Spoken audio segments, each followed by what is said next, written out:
Welcome to intellectuals Avenue. आज हम DJ Android की जिस पोइम को पढ़ेंगे उसका टॉपिक है द रेबल यानी बागी। ये पोइम 15 कपलेट्स पर कंसिस्टेड है। कपलेट 2 लाइंस पर कंसिस्टेड स्टेंजा को कहते हैं। तो 15 कपलेट्स पर कंसिस्टेड होने की वजह से इस पोइम की टोटल लाइंस की स्ट्रेंथ है 30। इस पोइम में पोइट ने ह्यूमरस वे में यानी एक मज़ाहिया अंदाज में और सेट्रिकली यानी तंजिया तौर पर हमें ये समझाने की कोशिश की है कि रेबल जो है उसका किरदार सोसाइटी में डिफरेंट होता है, वो लोगों के बिल्कुल अपोजिट काम करता है और इसका वजूद हमारी सोसाइटी के लिए मुफीद किस तरह से है ये पोइट ने हमें इस पोइम में समझाने की कोशिश की है। पोइट कहता है when everybody has short hair, जब हर कोई छोटे बाल रखता है, the rebel lets his hair grow long, तो बागी अपने बालों को बढ़ने देता है और लंबे होने देता है। When everybody has long hair, जब हर कोई लंबे बाल रखता है, the rebel cuts his hair short, तो बागी अपने बालों को कटवा कर छोटे कर लेता है। When everybody talks during the lesson, जब हर कोई सबक के दौरान महवे गुफ्तगू होता है यानी बातें कर रहा होता है, द रेबल डज नॉट से अ वर्ड, तो बागी कोई लफ्ज़ नहीं बोलता बल्कि पूरी तवज्जो से और पूरे इन्हमाक से सबक सुनता है। When nobody talks during the lesson, और जब हर कोई सबक सुन रहा होता है और सबक के दौरान कोई बात नहीं करता, the rebel creates a disturbance, तो बागी सबक के दौरान कोई मसला पैदा कर देता है, कोई डिस्टर्बेंस क्रिएट कर देता है यानी रुकावट पैदा कर देता है। When everybody wears a uniform, जब हर कोई वर्दी पहनकर आता है, the rebel dresses in fantastic clothes, तो जो बागी है वो भड़कीले कपड़े ज़ेब तन करके आ जाता है।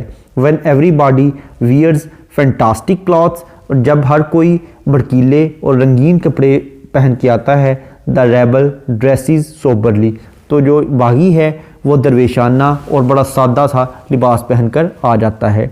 In the company of dog lovers, कुत्तों से मोहब्बत करने वाले लोगों की सोहबत में, the rebel expresses a preference for cats, बागी बिल्लियों की तरजीह के बारे में अपनी राय का इजहार करता है। In the company of cat lovers, और बिल्लियों से मोहब्बत करने वाले लोगों की सोहबत में, the rebel puts in a good word for dogs, बागी कुत्तों के बारे में अच्छे अल्फाज का तबादला करता है। When everybody is praising the sun, जब हर कोई धूप की तारीफ कर रहा होता है, the rebel remarks on the need for rain, तो बागी बारिश की ज़रूरत पर अपनी राय का इजहार करता है।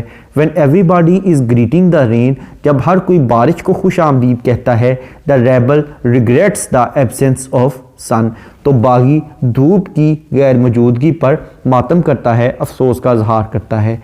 When everybody goes to the meeting, जब हर कोई मीटिंग पर जाता है, the rebel stays at home, तो बागी घर पर क़याम पज़ीर रहता है, एंड रीड्स अ बुक, और एक किताब पढ़ता है। When everybody stage at home and reads a book, जब हर कोई घर पे रहता है और किताब पढ़ता है, the rebel goes to the meeting, तो बागी मीटिंग पर चला जाता है। यहाँ पर एक क्रिटिकल पॉइंट ये है कि जब तमाम लोग घर पर मौजूद होते हैं तो मीटिंग किसकी हो रही होती है, क्योंकि मीटिंग लोगों के मिलने को कहते हैं, लोगों के इज्तिमा को कहते हैं। जब वहाँ कोई भी मौजूद नहीं होता तो फिर बागी किस मीटिंग पर जाता है।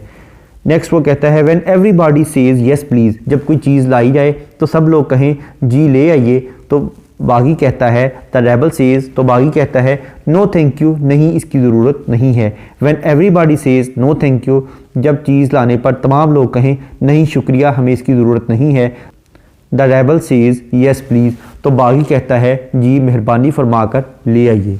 अब लास्ट स्टेंजा में पोइट अपना कंक्लूजन देता है और यही इस पोइम का थीम है, जिसमें वो कहता है it is very good that we have rebels, ये बहुत अच्छी बात है कि हमारे यहाँ इस माशरे में बागी मौजूद हैं, रेबल्स का होना हमारे लिए एक अच्छी बात है। You may not find it very good to be one, लेकिन आप में से कोई भी शख्स बागी बनना नहीं चाहेगा।